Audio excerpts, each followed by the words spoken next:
जब भी data structure और एल्गोरिथम की बात होगी, वहां पर एक चीज बहुत इंपॉर्टेंट आएगी, analysis of running time. Running time की एनालिसिस बहुत इंपॉर्टेंट है। अगर आपसे आप कोई भी कोड लिखेंगे और कोई आपसे अफसरान पूछते हैं या किसी इंटरव्यू में आप जाते हैं तो वो आपसे पूछेंगे कि इसकी कॉम्प्लेक्सिटी क्या है, इसका रनिंग टाइम क्या है, बस यही आपसे पूछेंगे।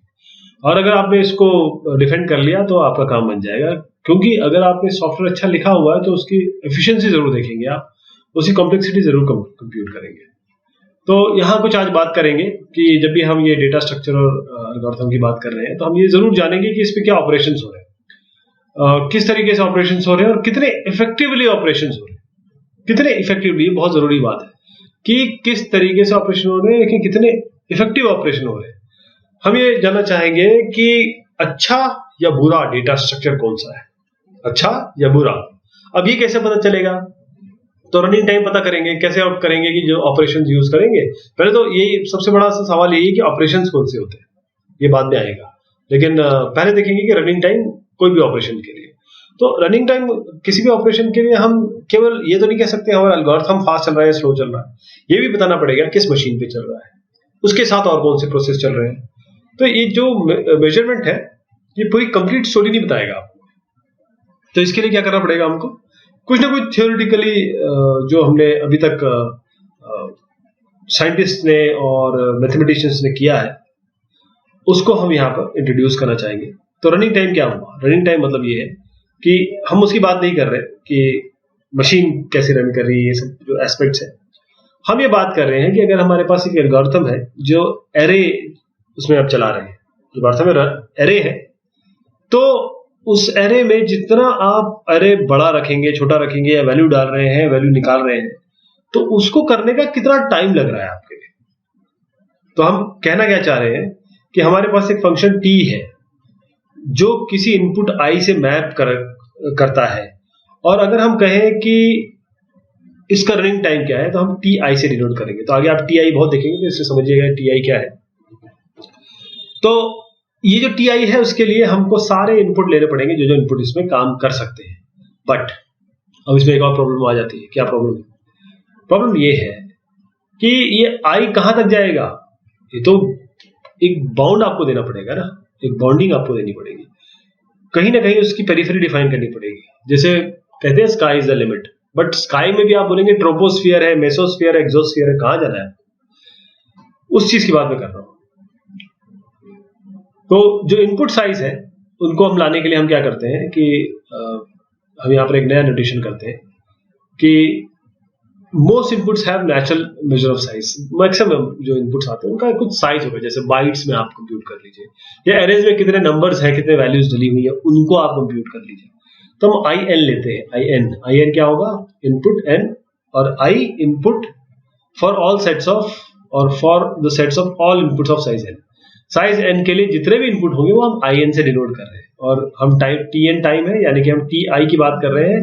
जो टाइम TI है, और TN टाइम किसके लिए हो जाएगा? n इनपुट्स के लिए, जिसमें IN को बिलोंग करता है। ये सब नहीं समझ में आ रहा है तो कोई भी बात नहीं, कोई दिक्कत नहीं, आगे और मैं इसको एक्सप्लेन करने की कोशिश करूंगा। तो हम क्या बोलेंगे कि देखिए साहब, ये हमारा टाइम है, और 3 तरह के टाइम हो सकते हैं कि एक तो सबसे खराब, सबसे बढ़िया और मीडियोकर। यानी 3 स्टूडेंट आए तो इन्होंने एल्गोरिथम दिखाया टीचर को, और टीचर ने उसको कहा कि इसको इम्प्लीमेंट करके दिखाओ। इम्प्लीमेंट किया तो एक का तो बहुत फास्ट चल गया, एक का बहुत स्लो चला या चल ही रहा है अभी तक, और एक का उन दोनों को बीच में चला। तो उसके लिए 3 चीजें आ जाएगी, worst case, best case, average case. ये 3 टाइप के आपके टाइम आ जाएंगे, यानी रनिंग टाइम आ जाएगी। तो रनिंग टाइम 3 टाइप की होती है, वर्स्ट केस, बेस्ट केस और एवरेज केस। बेस्ट केस तो आप यूज नहीं करेंगे, कारण समझिए उसका। आप टीचर को बोलेंगे कि देखिए टीचर, मैंने ये लिखा हुआ है और आप इसमें केवल यही इनपुट डालिएगा तब ये चलेगा बढ़िया। ये तो बात नहीं चलेगी ना। तो यूजर तो अथाह है, आप अपना जब सॉफ्टवेयर बना रहे हैं, एल्गोरिथम लिख रहे हैं, तो कोई भी उसे यूज कर सकता है, कोई भी इनपुट उसमें दिया जा सकता है। तो जो भी इनपुट दिया जा सकता है उसके लिए वो क्या करता है ये जाना जरूरी है। तो बेस्ट केस को तो हम हटा देंगे। एवरेज केस थोड़ा सा मीनिंगफुल लग रहा है। एवरेज केस को इस तरीके से लिखते हैं, टी एवरेज। इसमें हम सिग्मा करेंगे, मतलब सम करेंगे सारे TI इसका, और उसके बाद इसको IN से डिवाइड कर देंगे। तो एवरेज क्या होता है? सबका सम करके डिवाइड कर देते हैं n से। नंबर्स का एवरेज क्या होता है? सबको जोड़ के n से डिवाइड कर देते हैं। तो इसके डाउन साइड समझिए, आपके पास एक कार है, आप चाहते हैं सेल्फ ड्राइविंग कार जो गूगल बना रही है, आप सेल्फ ड्राइविंग कार बनाइए और आप बोलेंगे कि इसका रिएक्शन टाइम कैसे, हम उसके लिए हम एल्गोरिथम लिख रहे हैं कि किस तरीके से ब्रेक मारेंगे। तो 99% टाइम तो ये 0.01% में आपका सॉफ्टवेयर रिएक्ट कर जाता है, लेकिन 1% टाइम में ये 30 सेकंड लेता है। 30 सेकंड, समझिएगा 30 सेकंड।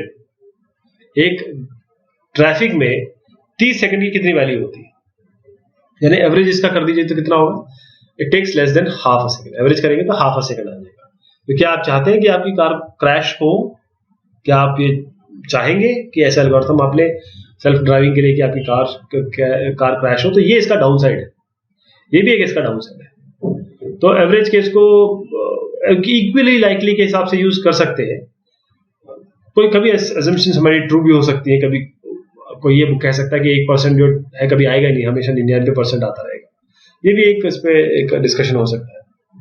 लेकिन हम इन सबको छोड़ के हम वर्स्ट केस पे आते हैं कि सबसे बेकार टाइम क्या है। सबसे बेकार यानी कि आप कोई भी इनपुट दे दीजिए, ये इससे नीचे नहीं जाएगा।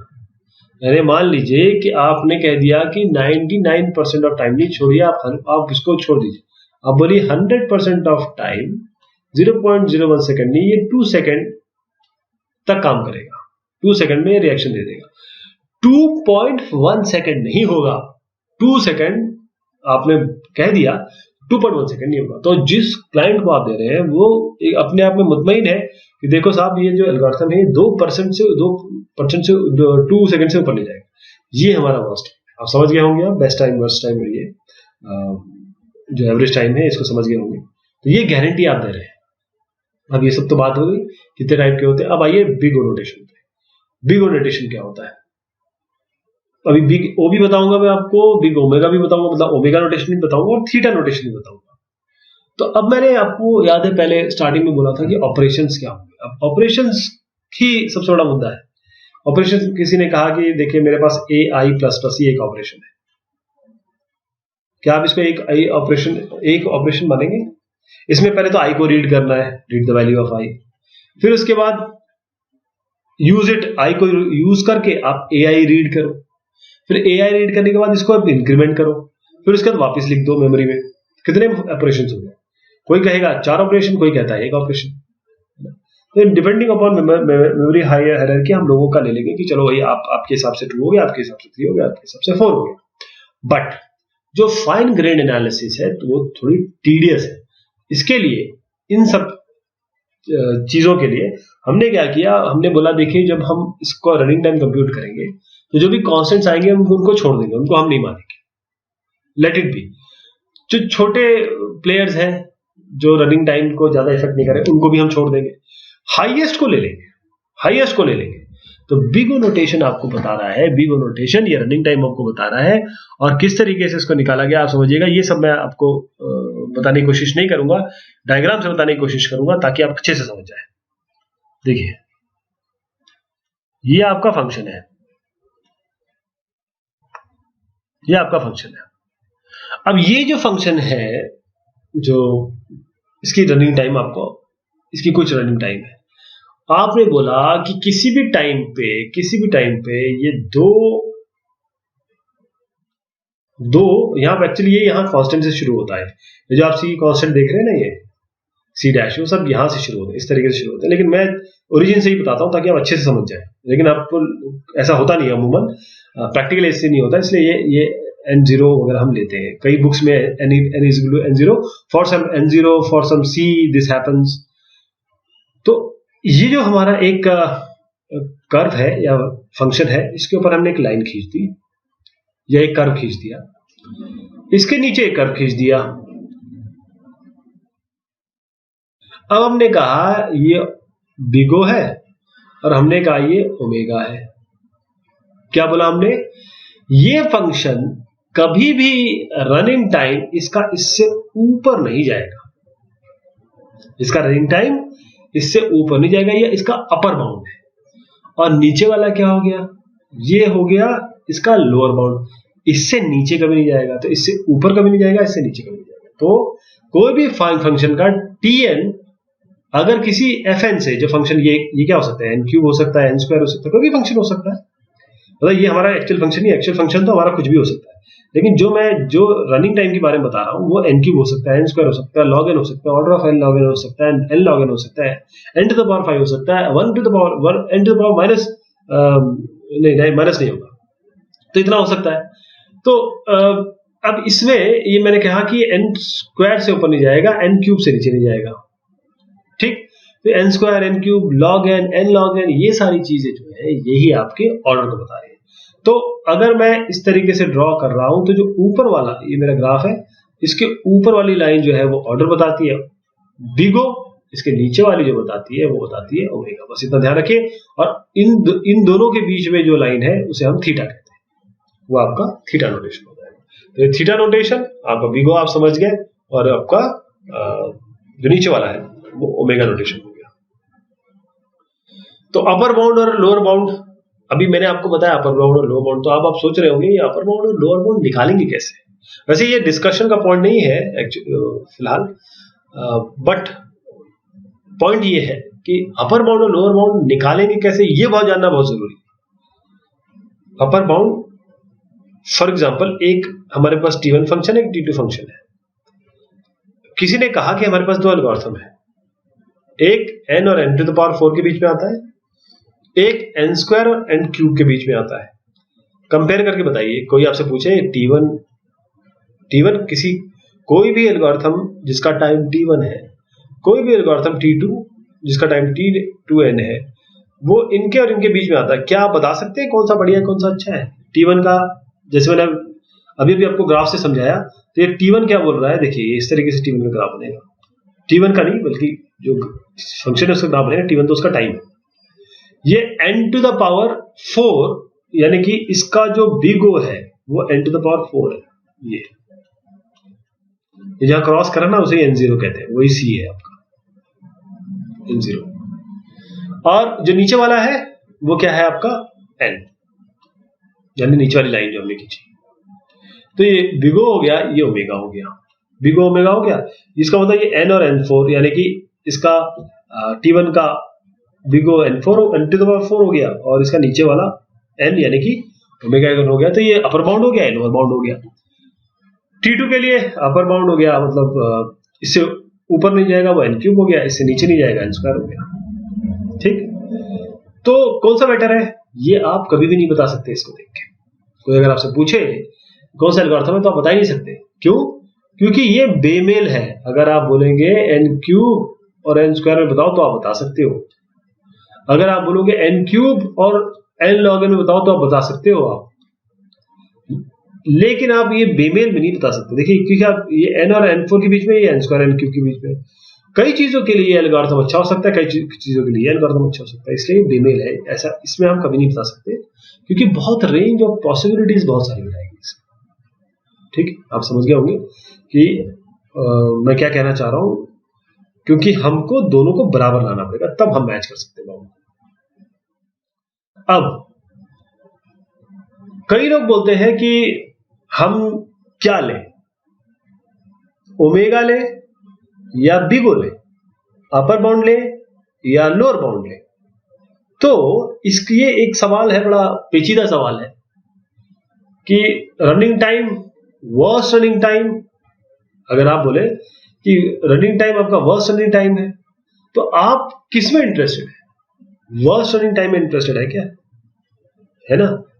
आप तो ये चाहते हैं कि इसका वर्स्ट क्या होगा, ये बता दो भाई मुझे, इससे बेकार। जैसे हमने 2 सेकंड का भी एग्जांपल देखा था, तो 2 सेकंड से ऊपर कभी जो ब्रेकिंग सिस्टम नहीं जाएगा। अब एक एग्जांपल से समझिए इसको, कि हमको क्या करना है कि बहुत सारे लोग खड़े हो, उसमें वर्स्ट केस निकाला। वर्स्ट केस क्या होगा? टॉलेस्ट, जो सबसे लंबा है वो वर्स्ट केस होगा। तो अगर हमको केवल एक स्टूडेंट ऐसा ढूंढना है या एक बंदा ऐसा ढूंढना है जो सबसे टॉल, बाकी सबको नहीं ढूंढना है, तो क्या आपको ये सही लग रहा है? क्या आपको सही लग रहा है कि हम when we try to prove a lower bound on the worst case time, it is sufficient to show that one case of size n on which algorithm takes this, तो केवल एक आदमी लेके हमने बता दिया कि इससे नीचे नहीं जाएगा, हमें सबसे टॉलेस्ट लगा कि तो बता दिया कि इससे नीचे नहीं जाएगा एल्गोरिथम। तो इससे हमें ये पता चला कि कई केसेस में ये काम नहीं कर पाता है। बट ऐसा नहीं कह रहा हूं मैं, ये ओमेगा और ये बिग ओ ही यूज होता है, थीटा बहुत कम जगह यूज होता है। तो आपकी चॉइस है ये कि आप क्या यूज करेंगे। अगर आप बहुत इसमें जाना चाहते हैं, बहुत प्रिसाइज सिस्टम में जाना चाहते हैं, तो आप बिग ओ या फिर आप ओमेगा भी ले सकते हैं। तो ये बात हो गई आपकी order of f n g n. आप चाहते हैं थीटा के बीच में लाना, जो इन दोनों के बीच में होता है, तो वो एफ एन और जीएन मतलब ऊपर और लोअर बाउंड के नीचे होता है। ये आपका फंक्शन है जिसके बीच में होगा। तो हमेशा ध्यान रखिएगा कि अगर आप बोलें कि ऑर्डर ऑफ एन स्क्वायर है, ऑर्डर ऑफ एन क्यूब है, तो इसका मतलब एक एल्गोरिथम क्या एक रनिंग टाइम उसका ऑर्डर ऑफ एन स्क्वायर और order omega of n cube हो सकता है। एक एग्जांपल अगर मैं आपसे दूं कि क्या एन स्क्वायर ऑर्डर मतलब बिग ओ एन स्क्वायर हो सकता है किसी फंक्शन का और ओमेगा एन क्यूब हो सकता है, यानी कि ये कह रहे हैं कि ये आपका फंक्शन है, वो कह रहे हैं ये तो आपका एन स्क्वायर है और ये आपका एन क्यूब है। क्या ऐसा हो सकता है? ये कभी नहीं हो सकता, कभी भी नहीं हो सकता। हाँ, उल्टा जरूर हो सकता है, लोअर बाउंड आप ज्यादा बता रहे हैं, अपर बाउंड आप लोग कम बता रहे हैं, ऐसा कभी नहीं हो सकता। तो ये केसेस इम्पॉसिबल है और ये आपके विवेक पे है कि आपको क्या यूज करना है। खासतौर पे ध्यान रखिए, हम हमेशा एल्गोरिथम की मैक्सिमम टाइम जो उसका वर्स्ट रनिंग टाइम है उसमें इंटरेस्टेड रहते हैं। तो बहुत शुक्रिया, बहुत मेहरबानी आप सबकी।